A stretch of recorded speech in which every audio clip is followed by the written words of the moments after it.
So, right, as we were discussing about lipids yesterday, uh, we came across what are derived lipids, specifically fatty acids.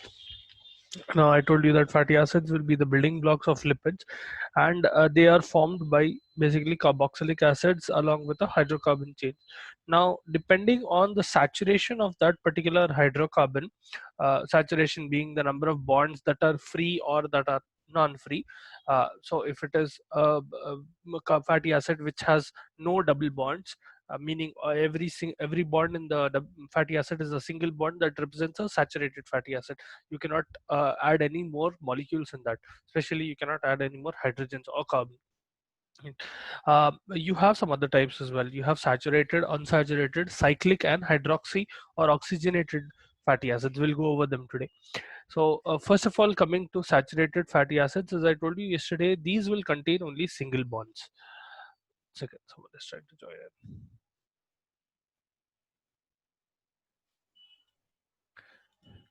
Yeah, so classification based on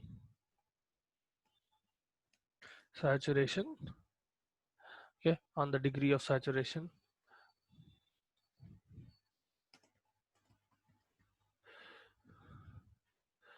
You have a couple of types. The first one being saturated fatty acids, just abbreviating it FA. Now, these will contain only a single bond. The general formula of your saturated fatty acid will be, okay, yeah, CH3. So I cannot put it in subscript, it is in subset, okay, it's a methyl molecule.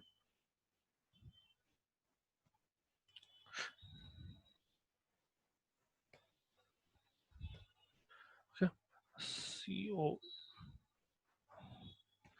This is the general formula of your saturated fatty acid, a fatty acid which does not have any more bonds to give. Okay, so if I expand the same molecule, let's suppose I keep that n as 1. Okay, that n can be any number. Now let's suppose that n is equal to 1. Okay, what happens is I will get one methyl molecule, CH3. Yeah. Then I have, let's suppose this is 1, n is 1. So I have CH2 and I have COOH. This is the most basic fatty acid that you get. It is a saturated fatty acid. Every bond is a single bond here. Right? Even if I expand this a little bit, you will basically get. Uh,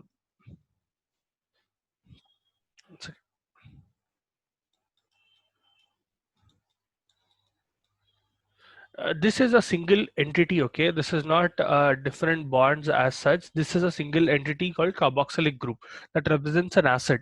So don't treat it as single entities. This whole thing is a functional group, COOH. I was basically talking about this having single bonds. Okay, this will represent the bond between the carboxylic acid, making the fatty acid acid. Okay, you need a acidic group in that to make it a fatty acid. That will be provided by COOH. If you can see here in the general formula, all of them have a single bond, and this will be the basic formula of a fatty acid. Now, as you keep increasing the number of CH2 molecules, N will keep increasing. So you can have N2, N3, N24, any number of them. Okay, in saturated, all of them will have a single bond in between them, and so this keeps on increasing. The CH3 will remain constant, but this bond will keep increasing to whatever N represents. All right, so it will keep going on till you hit a point where you finally have COH attached to it. Right. This is how a saturated fatty acid will look. Now coming to unsaturated fatty acids.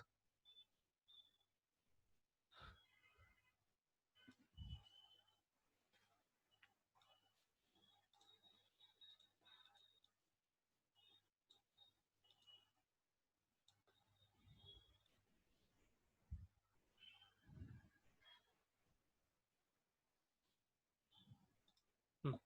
So the second type is unsaturated fatty acids.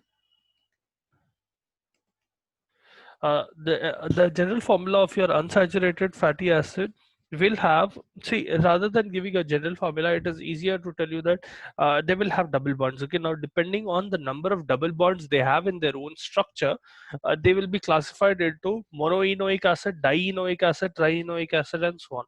In the sense that, so let's suppose I have something like palmitoleic acid. Okay, so sorry, I didn't give you examples for saturated, right? Saturated fatty acids will have animal origin or plant origin. Generally animal origin ka you will have palmitic acid. Okay, uh, and palmitic acid is basically CH3 CH2 taken 14 times COH. Okay, you have another one from your plant origin, which is myristic acid. Myristic acid will have 12 CH2 molecules. Okay, that is the only difference. Pretty much the general formula remains the same. Now coming back to our unsaturated fatty acids, I told you they have one or more double bonds present in their structure, because of which they are classified as monoenoic, dienoic, or trienoic, or so on. Taken depending on the number of double bonds. For example, if I take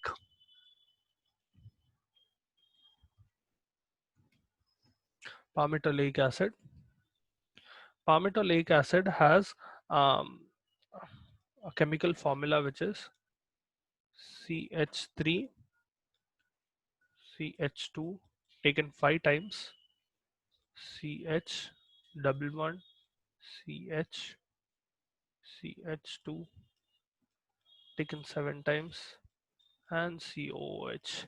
So this is a monoenoic acid because it has a single double bond. Okay, whereas if I, let's suppose if I take something like arachidonic acid, now you will have something called a delta that will represent the position of that double bond whichever is present. So if I have let's suppose this will represent delta 1. Okay, if I have something like arachidonic acid, for example, I'm talking about arachidonic acid.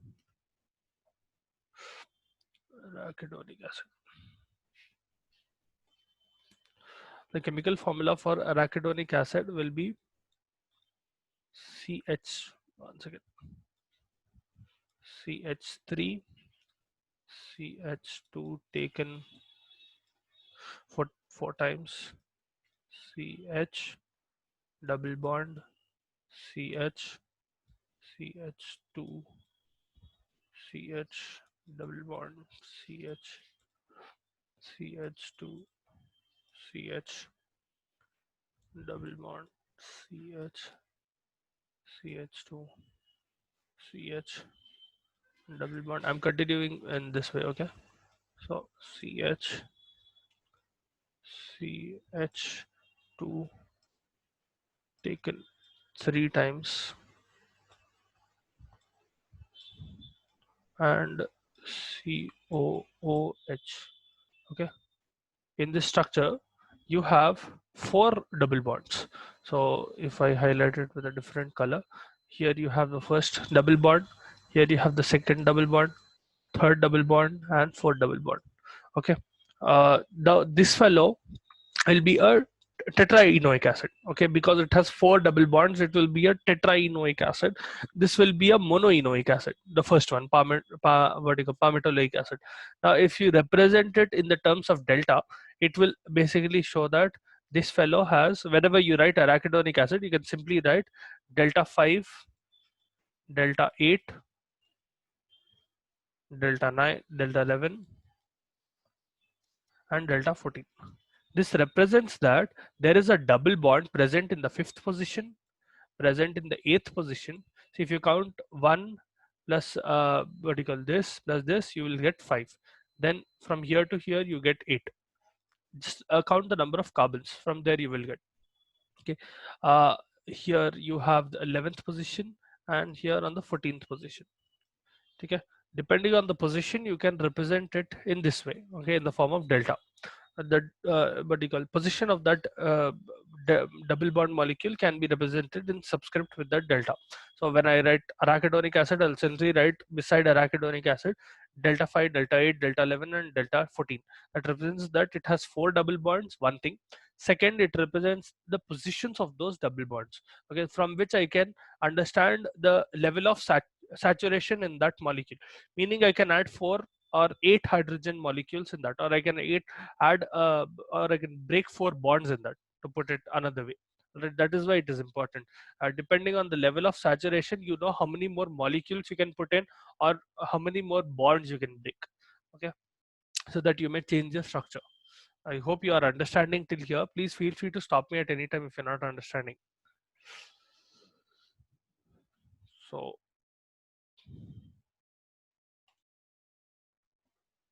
you can put it in the chat as well if you're having a doubt.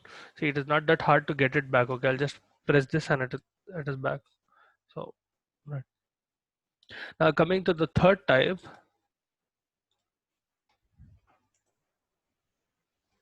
cyclic fatty acids. I'll show you an image for cyclic fatty acids. It will be easier. One second.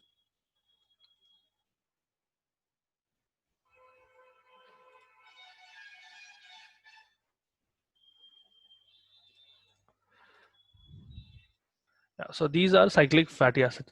These will basically have a cyclic ring in their structure. Okay. For example, you have cholmugric acid. You generally get something called cholmugra oil. All right. It is used to treat leprosy. But in that cholmugra oil, you will have a cyclopentyl ring.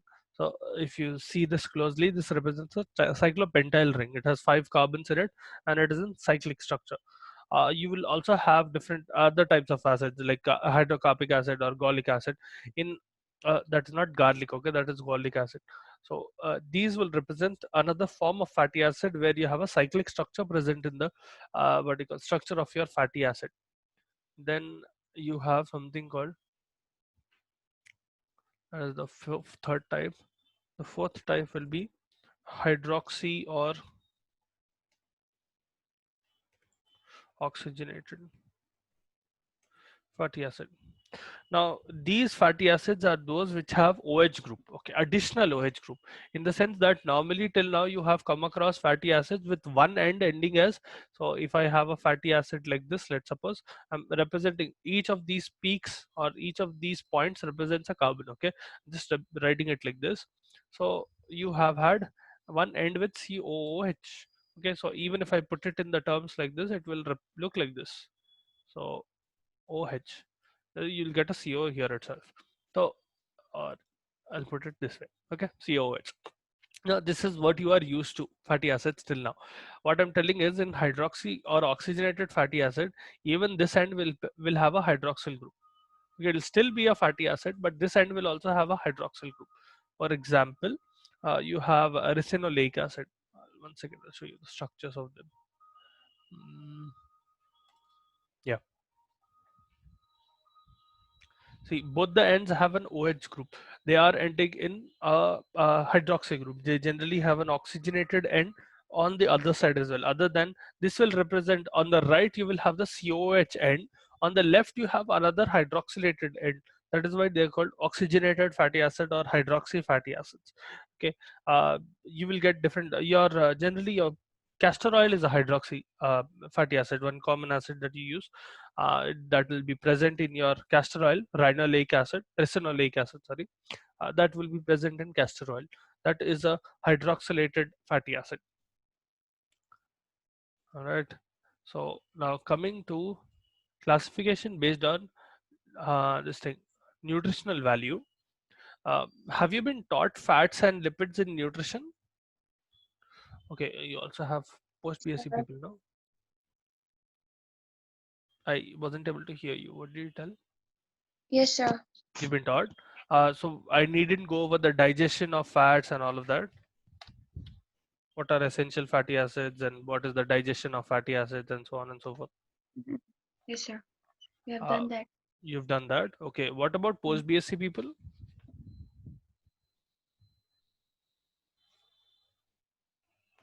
Because there are a few post BSc people as well, right? Have you No, been sir. taught? Not. You haven't, huh? Acha, ठीक है, I'll go over it briefly then. Not you anyway don't need a lot of detail, but at least some basics should be there. Now, when we talk about fatty acids in the sense of from a nutritional standpoint, you will get two main types of fatty acids: essential fatty acids and non-essential fatty acids. Pretty similar to what amino acids were. These are called your essential amino acids, essential fatty acids. Sorry, fatty acids. So these are EFAs. Okay, and you will have your non-essential fatty acids as well. First, we'll go over this. Now, essential fatty acids are polyunsaturated fatty acids. Now, when we were discussing about unsaturated fatty acids, there's another point I forgot to tell you. If we have an unsaturated fatty acid, for example, in this case, one second.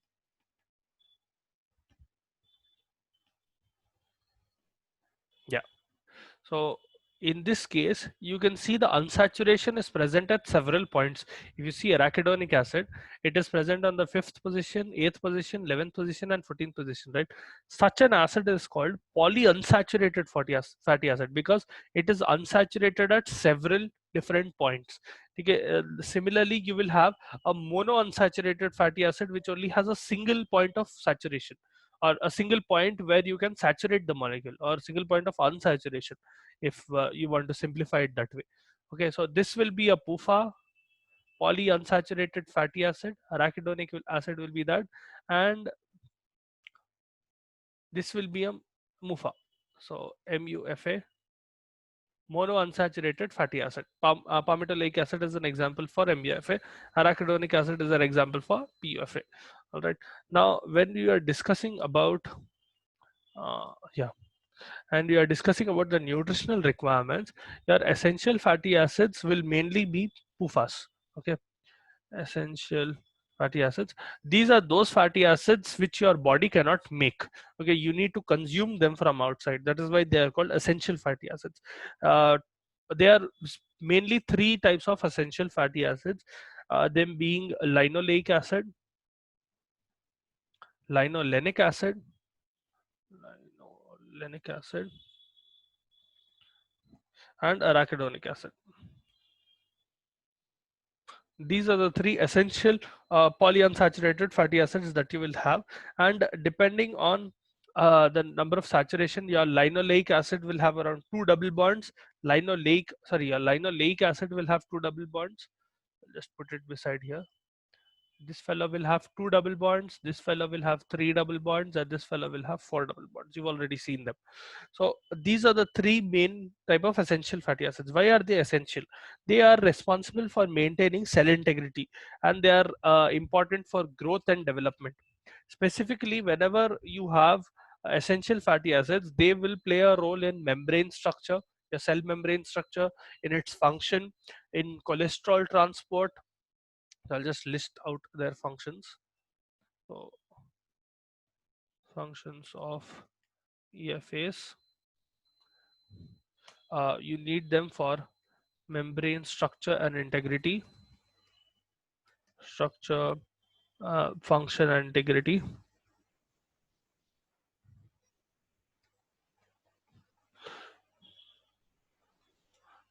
Choose a different color. Okay. Then you need it for cholesterol transport.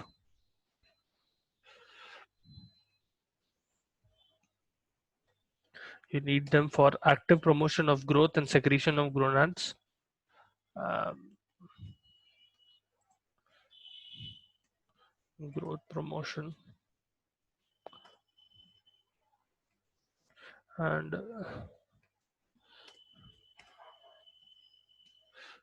then you need them for decreasing blood cholesterol level. Yeah, if you have enough amount of fatty acid, see, cholesterol is a non-essential fatty acid.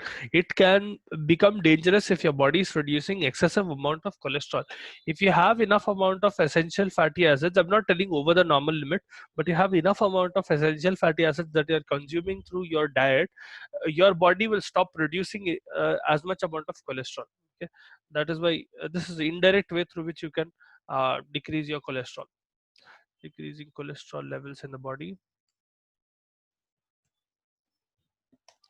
And it is very important for the early development stages during your childhood. Okay, if someone does not have enough essential fatty acids, it can lead to developmental changes and sometimes life threatening problems as well. So all of these are some of the important functions of your essential fatty acids. Now you have something called non-essential fatty acids on the other end. Non-essential fatty acids are those fatty acids that can be synthesized in your tissues. Okay, you have your palmitoleic acid, your oleic acid, and you have some sterols that can be produced in your body.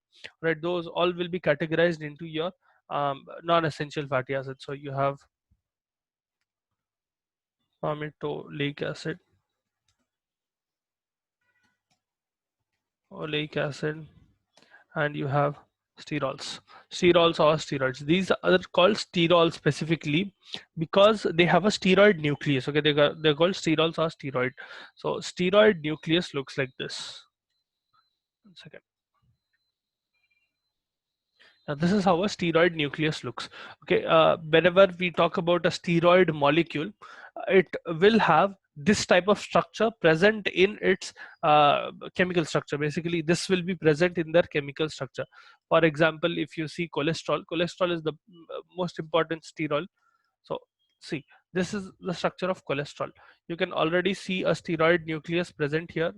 So this is the steroid nucleus, and this will be the rest of the structure that is attached to that steroid nucleus, making you cholesterol. All right, cholesterol is normally formed in your body. Now, there are other types of important. 1 second. Yeah, there are other types of important sterols or steroids, which include, you have your first one is cholesterol, then you have bile acids. What are bile acids? अपन इससे पहले discuss कर रहे थे ना. There are two important bile acids. That will be your question. What are bile acids and what are the two important bile acids that are present in your body? So bilirubin and biliverdin. Oh, bile acids are pigments. Oh, that is pigment. Hmm. What is bile acid then?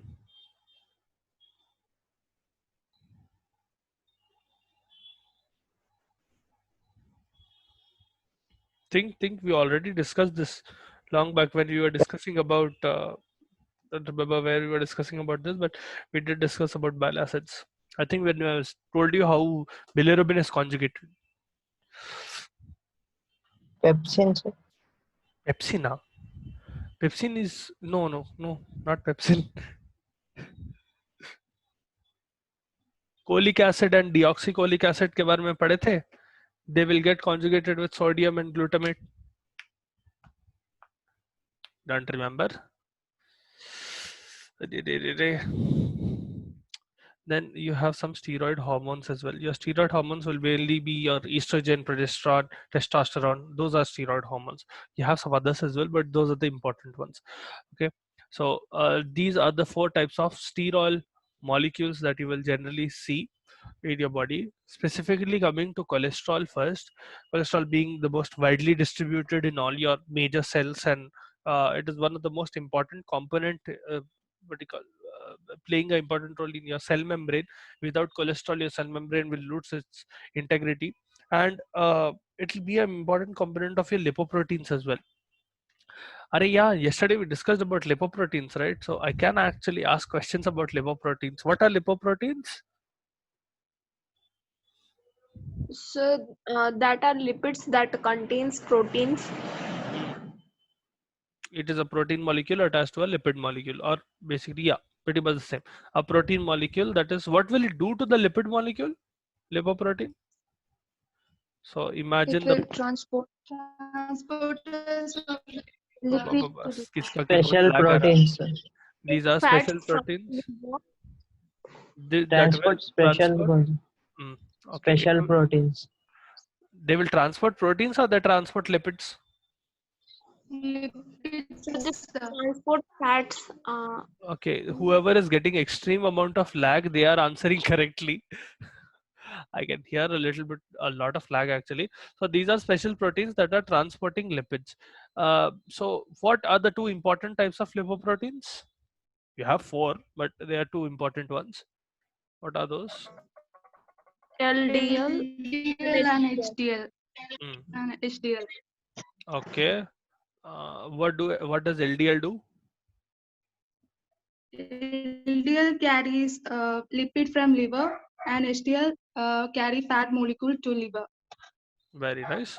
So from liver to body, so L to B, then HDL from body to liver to get metabolized. Ideally, what would you want more in your body? LDL or HDL? HDL. LDL. HDL. HDL, LDL. LDL. LDL ज़्यादा है ना? Acha, think of it this way. If you have more amount of lipids flowing around in your blood, there is a higher chance. See, one thing about lipid is that it is very thrombogenic, meaning lipids can get coagulated very quickly. They are very attractive to your thrombocytes. Whenever there is clotting, there is thrombosis. Whenever there is thrombosis, अच्छा आप लोगों को thrombosis क्या है मालूम? Clot clump formation. Okay, that is called thrombosis. Whenever there is thrombosis, they can see if it is like occurring in a big artery or a big vein, it is not a problem.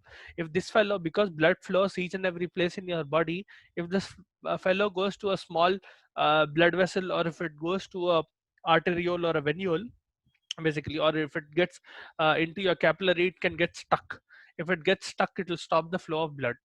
That is why you do not want a lot of LDL present around in your body, because that fellow will transport more amount of fat in your body rather than, or it will transport more amount of uh, fat in your blood so that it can, do its function there. It is important, no doubt, because you need lipids for normal functioning of your cells and all. But if you have excessive amount of LDL present in your body, it will become extremely thrombogenic, and there is a chance that the person will have more and more amount of clots being formed in their body. On the flip side, if you have higher amount of HDL, whatever unnecessary fat, see, normally LDL is doing its function, giving whatever necessary amount of fat that should be supplied to your cells in your body, right? HDL on the other hand will catch hold of all the unnecessary fat that is present in your body, right? All the unnecessary lipid molecules that are flowing in your blood, they will be caught on by your HDL and they will be thrown into your liver. Your liver will metabolize that into different forms. It will either store it into adipose tissue, or it will metabolize it into different forms where it is breaking down your fats, okay, your lipids into fatty acids and further breakdown of fatty acids. So that is why ideally you would want higher amount of HDL and lower amount of LDL. In a person who has cardiovascular disorders, especially related to high amounts of cholesterol and all, in them you will find high amounts of LDL and lower amounts of HDL. That is an indirect correlation where you can say that it might be associated with cardiovascular disease. High amounts of LDL might be associated with cardiovascular disease. So I hope this concept is clear to you. Now coming back to our cholesterol.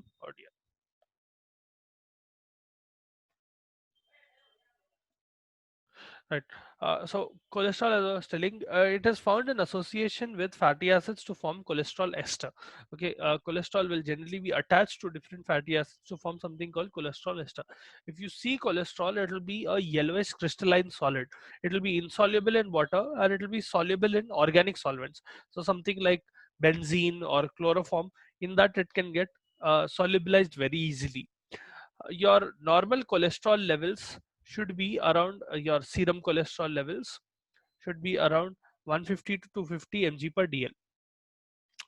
Be careful, you might get different values depending on the units that are using. If you use mmol, you might get different units. Okay, wherever you're writing these, please be careful of the units.